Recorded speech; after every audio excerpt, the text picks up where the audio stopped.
Bonjour à tous! Nous avons décidé de te proposer un nouveau concept. J'espère que tu aimes les défis. Rendez-vous ce samedi à 17h.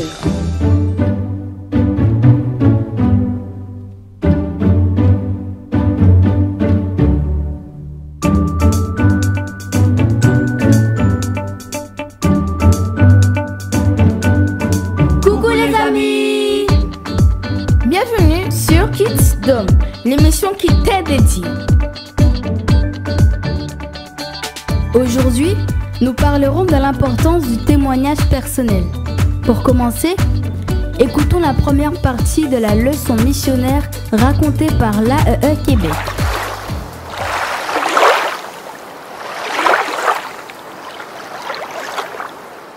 Salut les amis, je suis vraiment contente de vous avoir avec moi. Donc tout au long des prochaines semaines, on va découvrir ensemble la merveilleuse histoire de John Paton. Donc John, c'était un missionnaire. Donc cette histoire-là se passe il y a environ 200 ans. Et John et sa famille vivaient dans une ville au sud de l'Écosse. Donc, il y avait un immense feu qui pétillait dans la cheminée. On pouvait voir les ombres qui dansaient sur les murs et aussi sur le plafond. Et ça sentait vraiment bon.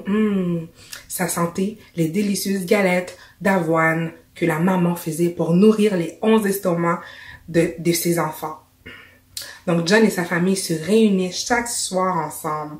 Et c'était le moment préféré de John. Parce qu'à ce moment-là, son père lisait la Bible, qui est la parole de Dieu, et aussi ils priaient ensemble. Et surtout, John, il aimait beaucoup quand son père, il disait son nom dans la prière, parce qu'il savait que Dieu répondait aux prières de son père.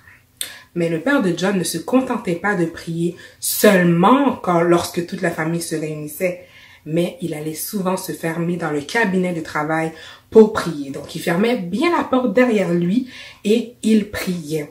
Et John aimait ça, entendre son père prier. Et même des fois, il pouvait le voir s'agenouiller devant son lit et prier. John et sa famille étaient très heureuses. Ils étaient vraiment très comblés. Et un jour, John, il a pris une décision très importante. Il a décidé de suivre le Seigneur Jésus. Il a demandé au Seigneur Jésus de le sauver. Il savait que malgré que ses parents étaient des chrétiens, mais cela ne suffisait pas pour lui d'être sauvé. Et non seulement il a décidé de demander à Dieu de le sauver, mais il a demandé à Dieu de l'utiliser comme bon lui semblait. John et sa famille n'avaient pas beaucoup de moyens. Et dans la maison était divisée en deux parties. Il y avait un côté où est-ce que toute la famille vivait, et même au centre, c'était la petite chambre des parents. Et à l'autre bout, il y avait une petite pièce où le père de John faisait des bains. C'est le moyen dont comment il gagnait sa vie. Et même, les enfants, ils aidaient, ils mettaient la main à la tâche. Et John, il a grandi, il avait l'âge d'aller à l'école et il aimait vraiment ça, aller à l'école. C'était un plaisir pour lui d'aller à l'école et il aimait ça tous les jours. Et comme je t'ai dit, il n'avait pas beaucoup de moyens, mais souvent, il portait les mêmes uniformes.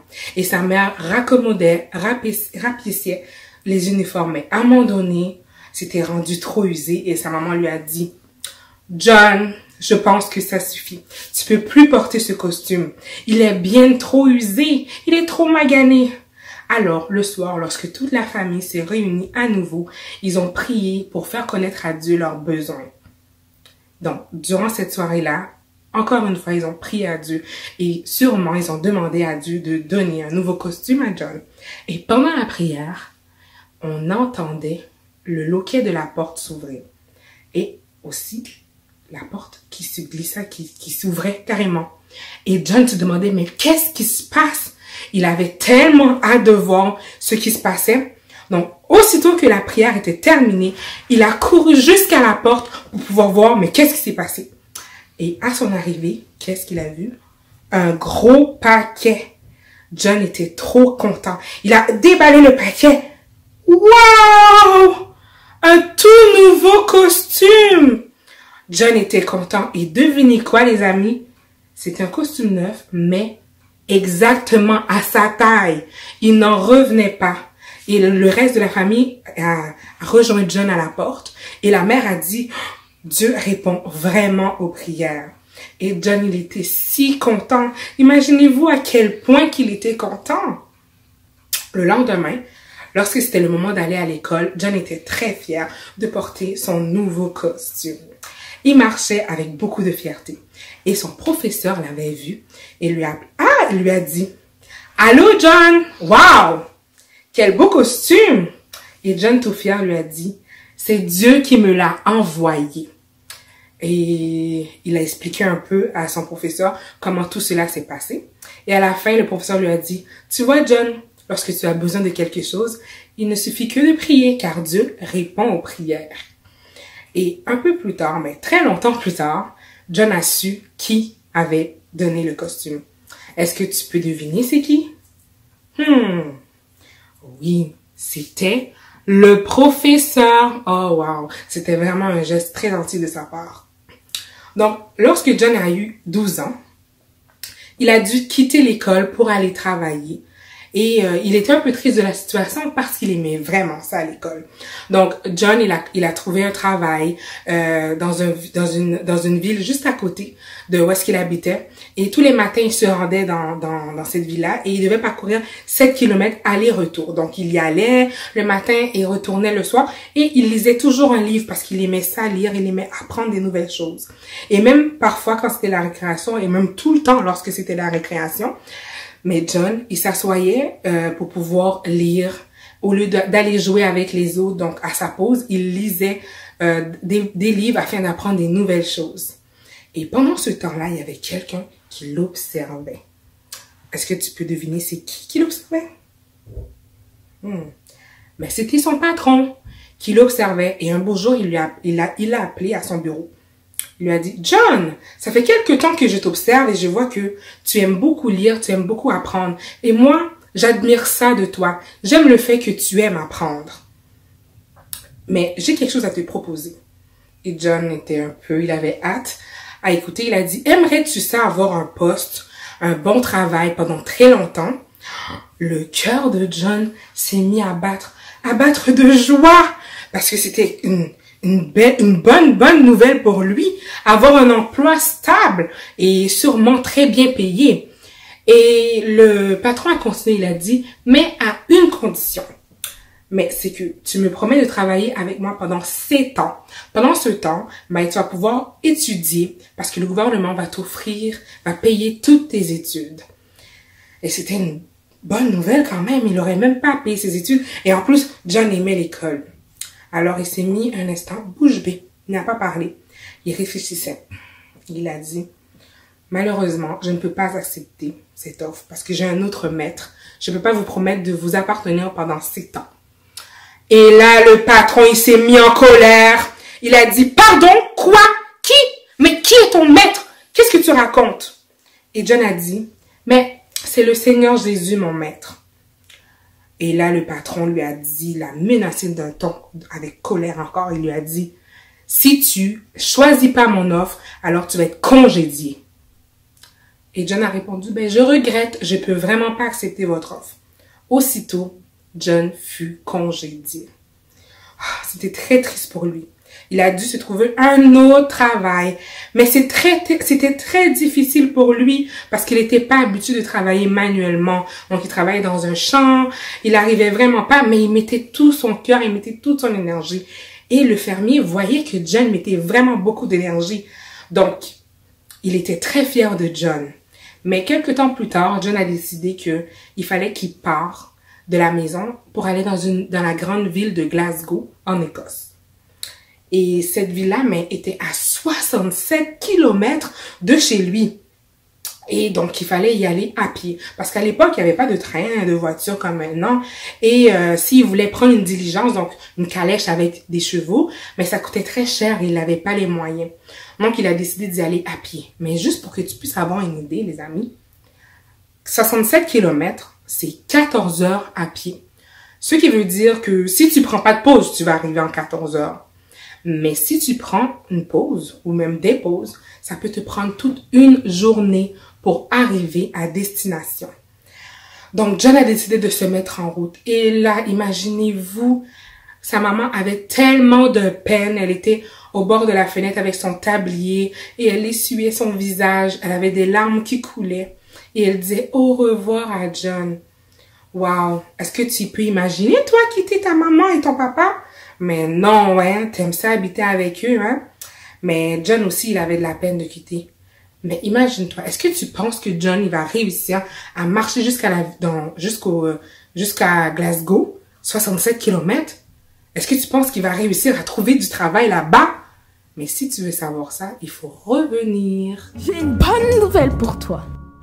Retrouve dorénavant ton émission Kids Dom le mercredi à 11h30 et à 18h sur Graphé TV pour le canal 147 en fibre, le canal 218 en ADSL, du câble SFR Caraïbes. La première partie de la leçon missionnaire est maintenant terminée. J'espère que tu as été bien attentif. Tout à l'heure, nous écouterons la suite de l'histoire. Mais en attendant, retrouvons Margot et Caroline qui vont nous raconter l'histoire de Philippe et l'Éthiopien. Salut, comment ça va aujourd'hui? Super bien. Je me suis beaucoup amusée avec Sophia aujourd'hui. Ah, Sophia, oui, c'est ta meilleure copine. Oui, et je pense que je vais l'inviter à mon anniversaire. Oh, j'aimerais la garder pour toujours comme amie, une très bonne amie pour la vie. Et est-ce que tu lui as déjà parlé de Jésus à ton amie? Non, pas encore.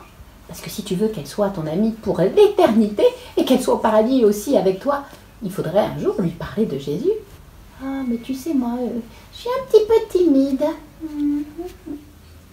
Écoute, je vais te raconter une petite histoire, je pense qu'elle va t'encourager. Ici, c'est Philippe. Il prêche la parole de Dieu en Samarie. Beaucoup de personnes croient en Jésus grâce à lui. Un jour, un ange lui dit d'aller sur le chemin de Gaza, et sans savoir pourquoi, il obéit.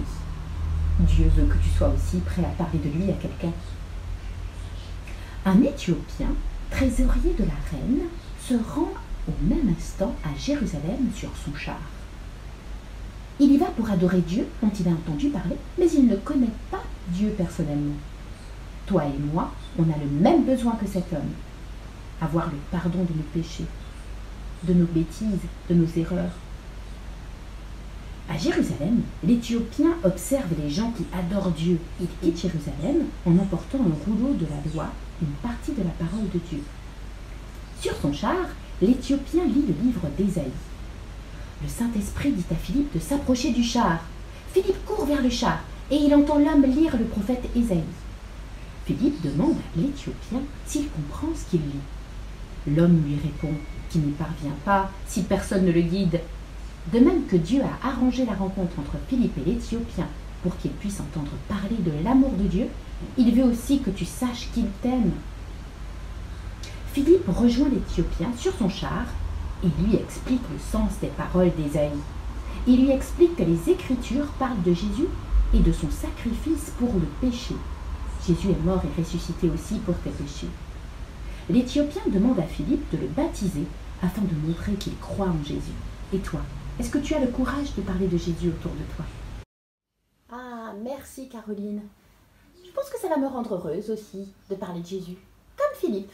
Allez, à très vite.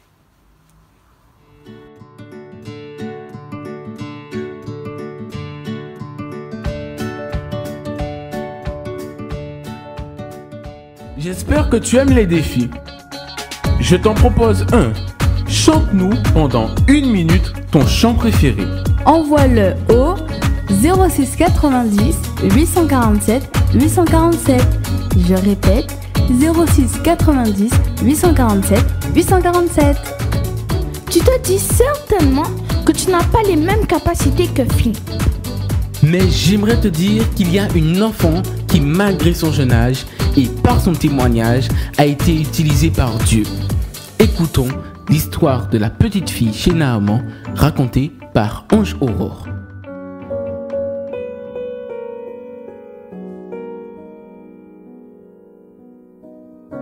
2 Rois 5, versets 1 à 16. Naaman, chef de l'armée du roi de Syrie, jouissait de la faveur de son maître et d'une grande considération, car c'était par lui que l'Éternel avait délivré les Syriens. Mais cet homme fort et vaillant était lépreux. Or, les Syriens étaient sortis par troupes et ils avaient emmené captive une fille du pays d'Israël qui était au service de la femme de Naaman. Et elle dit à sa maîtresse: « Oh, si mon Seigneur était auprès du prophète qui est à Samarie, le prophète le guérirait de sa lèpre. » Naaman alla dire à son maître: « La jeune fille du pays d'Israël a parlé de telle et telle manière. » Et le roi de Syrie dit: « Va, rends-toi à Samarie, et j'enverrai une lettre au roi d'Israël. » Il partit, prenant avec lui 10 talents d'argent, 6000 cycles d'or et 10 vêtements de rechange. Il porta au roi d'Israël la lettre où il était dit: « Maintenant, quand cette lettre te sera parvenue, tu sauras que je t'envoie Naaman, mon serviteur, afin que tu le guérisses de sa lèpre. » Après avoir lu la lettre, le roi d'Israël déchira ses vêtements et dit: « Suis-je Dieu pour faire mourir et pour faire vivre, pour qu'il s'adresse à moi afin que je guérisse un homme de sa lèpre? Sachez donc et comprenez qu'il cherche une occasion de dispute avec moi. » Lorsqu'Élisée, homme de Dieu, apprit que le roi d'Israël avait déchiré ses vêtements, il envoya dire au roi: « Pourquoi as-tu déchiré tes vêtements? Laisse-le venir à moi, et il saura qu'il y a un prophète en Israël. » Naaman vint avec ses chevaux et son char, et il s'arrêta à la porte de la maison d'Élisée. Élisée lui fit dire par un messager: « Va et lave-toi 7 fois dans le Jourdain. Ta chair deviendra saine et tu seras pur. » Naaman fut irrité, et il s'en alla en disant: « Voici, je me disais, il sortira vers moi et il se présentera lui-même. Il invoquera le nom de l'Éternel, son Dieu, et il agitera sa main sur la place et guérira le lépreux. Les fleuves de Damas, l'Abama et le Parpar ne valent-ils pas mieux que toutes les eaux d'Israël? Ne pourrais-je pas m'y laver et devenir pur? » Et il s'en retournait et partait avec fureur. Mais ses serviteurs s'approchèrent pour lui parler et ils dirent: « Mon père, si le prophète t'avait demandé quelque chose de difficile, ne l'aurais-tu pas fait? Combien plus dois-tu faire ce qu'il t'a dit? Lave-toi et tu seras pur. » Il descendit alors et se plongea 7 fois dans le Jourdain, selon la parole de l'homme de Dieu, et sa chair redevint comme la chair d'un jeune enfant, et il fut pur. Naaman retourna vers l'homme de Dieu avec toute sa suite. Lorsqu'il fut arrivé, il se présenta devant lui et il dit: « Voici, je reconnais qu'il n'y a point de Dieu sur toute la terre, si ce n'est en Israël. Et maintenant, accepte, je te prie, un présent de la part de ton serviteur. » Élisée répondit: « L'Éternel, dont je suis le serviteur, est vivant. Je n'accepterai pas. » Naaman le pressa d'accepter, mais il refusa. C'est à toi de jouer. Enfant, adolescent, tu souhaites participer au culte? Alors, envoie-nous tes dessins d'encouragement, ta pensée biblique ou tes chants au 06 90 847 847. 06 90 847 847. N'oublie pas d'indiquer ton prénom et ta commune de résidence. Tout cela avec l'accord de tes parents, bien sûr. Alors, relève ce défi. On a vu à travers l'histoire de Naaman comment, tout comme la petite fille, ton témoignage peut avoir de l'influence sur la vie des autres. Vraiment, le témoignage est important. Écoutons la deuxième partie de la leçon missionnaire. Salut les amis, je suis contente que tu sois là aujourd'hui. Maintenant, on va voir la suite de l'histoire de John Peyton. Donc, justement, est-ce que tu te rappelles de ce qui s'est passé? Oui, John avait reçu un beau costume. Tu te rappelles que la famille de John avait l'habitude de se réunir ensemble pour pouvoir prier Dieu et demander à Dieu tout ce qu'ils avaient besoin. Mais justement, au même moment qu'ils avaient prié, ils avaient reçu un beau costume pour John. Et finalement, on a appris que Dieu avait utilisé le professeur pour que John puisse avoir ce beau costume. Et John, plus tard dans sa vie, travaillait dans un emploi. et il a été congédié parce qu'il avait décidé de suivre Jésus au lieu de suivre son patron. Et en fin de compte, John avait décidé de quitter sa ville pour aller s'installer à Glasgow, loin de ses parents, à 67 km. Justement, c'est à ce moment-là, pendant qu'il était sur le chemin, son père l'a rattrapé et lui a dit « Je vais faire un bout de chemin avec toi. » Tout au long, pendant qu'il marchait, le père avait des larmes qui coulaient contre ses joues parce qu'il avait tellement de la peine de laisser partir son fils. Et John, il s'en est rendu compte. Et lui aussi, il avait le cœur gros. Il était triste de quitter ses parents. Donc, lui aussi, il a commencé à pleurer sur le chemin. Et arrivé à un moment donné, son père lui a dit « Mon fils, je dois faire demi-tour. Je te laisse partir tout seul. » Donc, John est parti, il continue à marcher. Et à un moment donné, lorsqu'il est arrivé dans un tournant, il a vu son père au loin, debout, le chapeau à la main qui le regardait. Et John, il avait encore de la peine et il commençait aussi à pleurer. Donc finalement, John arriva dans la ville de Glasgow. Et à ce moment-là, il a commencé à travailler. John travaillait si fort qu'il est tombé malade. Donc il a dû arrêter de travailler. Et un beau jour, il avait guéri grâce à Dieu. Donc il a décidé d'aller se promener dans les rues de la ville. Et à un moment donné, pendant qu'il se promenait, il a vu une affiche qui disait « Nous sommes à la recherche d'enseignants ». John a dit « Wow, c'est un job pour moi, ça c'est un emploi pour moi ». Et là, John, il est rentré, il s'est présenté et ils ont accepté de le prendre. Wow! Qui pensez-vous avait dirigé les pas de John jusqu'à cette affiche, jusqu'à cette école? Et oui, c'était Dieu qui avait dirigé. Dieu avait déjà un plan pour John. Et cette école-là, c'était une école dans une église qui s'appelait Merrill Hill. Et John, il a commencé à travailler. Et lorsqu'il a commencé, le pasteur est allé le voir et lui a donné une canne. Une canne? Mais pourquoi faire? Le pasteur lui a dit, tu vas voir. Les garçons de ta classe sont tellement grossiers et bagarreurs. Tu en auras besoin pour faire leur éducation. John s'est dit en lui-même, quoi? Il veut que je frappe les garçons? Non, non, non. Je n'utiliserai jamais cette canne. Alors John a décidé de prendre la canne, de le mettre dans le tiroir de son bureau et de le fermer à clé. Et un beau jour, il y avait un des élèves, qui était souvent très bagarreur, commençait à faire des niaiseries dans la classe. Et il dérangeait beaucoup, et il commençait à être très méchant. Et John lui a demandé d'arrêter. Et il n'a pas écouté. John lui a dit, parfait, je te laisse une dernière chance. Il n'a vraiment pas écouté et il continue à déranger, continuait vraiment à déranger toute la classe et à être méchant envers les autres élèves. Alors John, dans un moment, il a pris sa clé, il a ouvert le tiroir et il a pris sa canne et il a battu le jeune garçon et il a frappé encore une fois. Et John, il s'est ressaisi et il n'en revenait pas. Il avait tant de peine, mais comment il est en arrivé là? Et il s'est dit, non, je dois me débarrasser de cette canne, il ne doit pas rester ici. Donc John a décidé que c'était la dernière fois qu'il allait utiliser la canne. Un autre jour, un autre garçon, qui d'habitude ne dérangeait pas, a décidé de déranger dans la classe, pendant que John était en train d'enseigner. Et là, John lui a demandé d'arrêter, mais il n'a pas voulu. Alors, qu'est-ce que John a décidé de faire? Il a demandé à la classe, ok, classe, qu'est-ce que vous pensez que je dois faire de ce jeune homme qui n'arrête pas de déranger? Et là, pensez-vous qu'il mérite une punition? Et là, toute la classe a crié, oui, il mérite une punition, frappez-le, frappez-le. Oh là là, est-ce que toi aussi tu penses pareil? Les élèves ont demandé à John de frapper le garçon. John a dit, bon, puisque c'est la première fois, parce qu'il savait, lui, qu'il n'allait pas le frapper, parce que John ne voulait plus frapper personne. Donc, il a dit aux élèves, puisque c'est la première fois que cet enfant-là dérange, donc je lui donne une chance. S'il s'excuse devant toute la classe, alors il n'aura pas de conséquences. Alors, le garçon, très gêné, avec la tête baissée, a bafouillé des mots d'excuse. Je m'excuse. Et oui, est-ce que toi aussi, quand tu fais quelque chose de mal, tu as honte?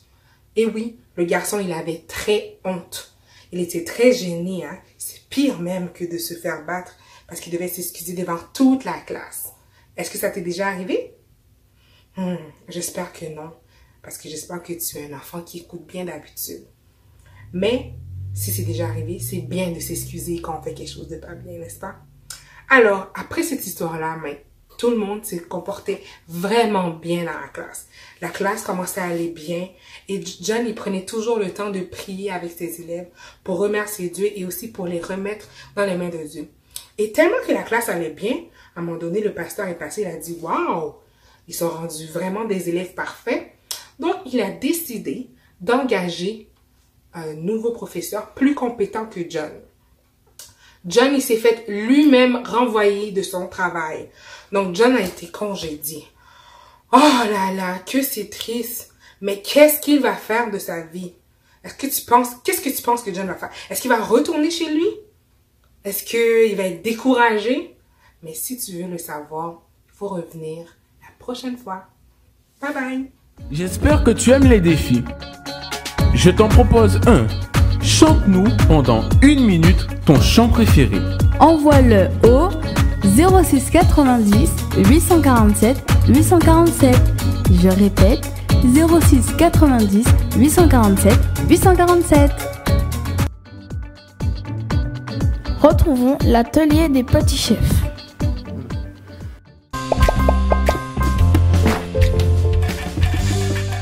Salut les petits chefs. Aujourd'hui dans l'atelier des petits chefs, nous allons préparer un moelleux au chocolat. Tu es prêt? Prends de quoi écrire et installe-toi bien. Étape 1. Prépare tous tes ingrédients. Il te faudra 200 g de chocolat, 175 g de beurre, 5 œufs, 75 g de farine, 125 g de sucre, un sachet de levure, des essences et des épices, de l'amande amère et de la cannelle.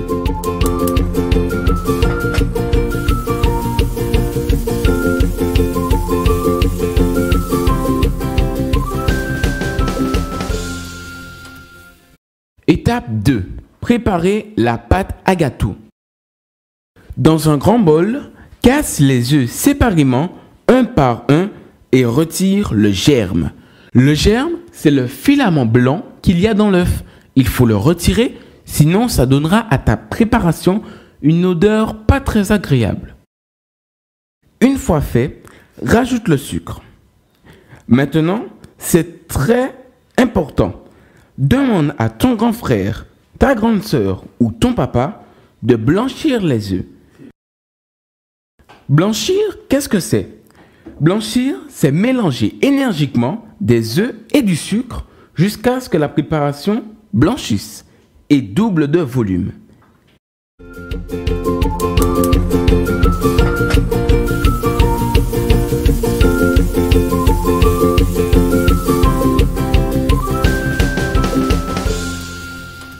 Lorsque tu as terminé, demande à une grande personne de faire bouillir de l'eau.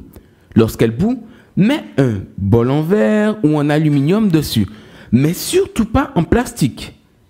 Et mets-y le chocolat et le beurre pour qu'ils puissent fondre. Comme ça. Mélange bien et laisse refroidir. Lorsque c'est froid, mets les œufs blanchis délicatement dessus et mélange le tout doucement. Voilà. Ta pâte à gâteau est presque terminée. Tamise la farine et la levure et mélange le tout. Rajoute un bouchon d'amande amère et un peu de cannelle. Tu peux aussi rajouter les épices de ton choix. Mélange le tout et hop, ta pâte à gâteau est prête.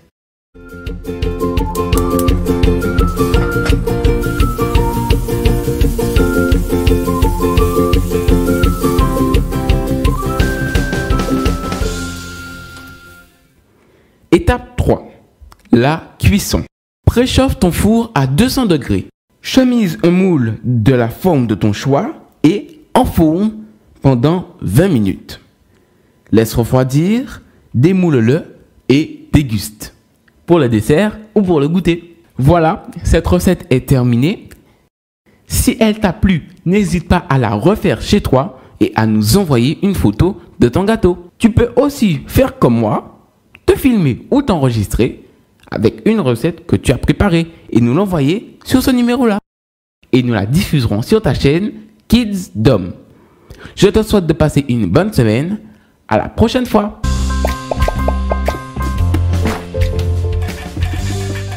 J'espère que tu aimes les défis. Je t'en propose un. Chante-nous pendant 1 minute ton chant préféré. Envoie-le au 06 90 847 847. Je répète, 06 90 847 847. J'ai une bonne nouvelle pour toi. Retrouve dorénavant ton émission Kids Dom le mercredi à 11h30 et à 18h sur Graphé TV pour le canal 147 en fibre, le canal 218 en ADSL, du câble SFR Caraïbes. Nous avons été très contents de te présenter ce numéro de Kids Dom. Nous te donnons rendez-vous La semaine prochaine sur Viprod et sur Graphé TV. À bientôt les copains.